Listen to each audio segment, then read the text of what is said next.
Hello and welcome to the Foilist TV. Today we're looking at the second round of 8 bout from Rio, Toldo versus Daniele Garozzo. The commentated bout itself is hosted on my website and linked in the description as always.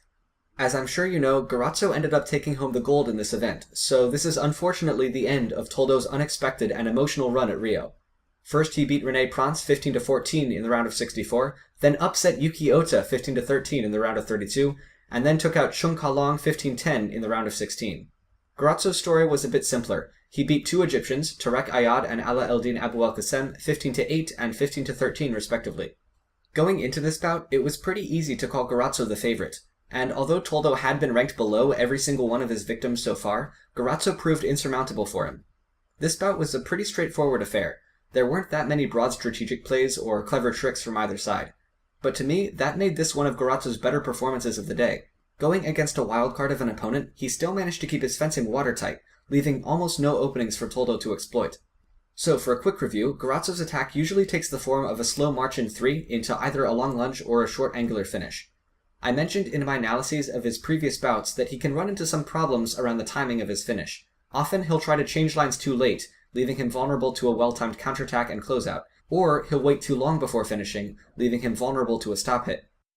Toldo successfully exploited both vulnerabilities a few times. His single stop hit was done with his trademark weird low inside line thing that he used once against Ota, and his counterattacks crushing the distance were workable, albeit very inconsistent.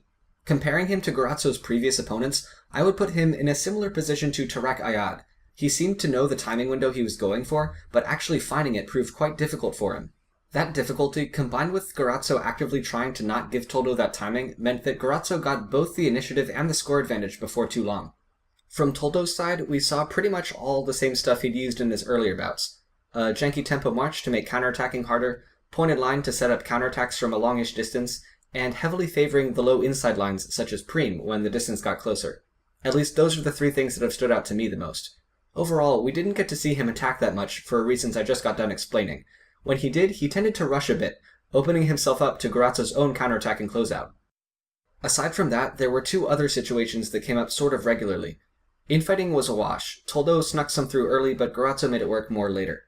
And Toldo tended to attack off the lines way more, but his attacks usually lacked commitment. Garozzo's attacks off the line, though much fewer in number, nearly all scored, and looked quite good while doing so. At the end of the day, Garozzo was simply too solid of an obstacle for Toldo to get past.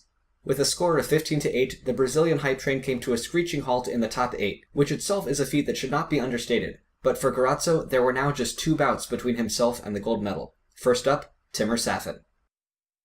Thank you very much for watching. Click the links on the screen to see the bouts that got both fencers to this point in the tournament.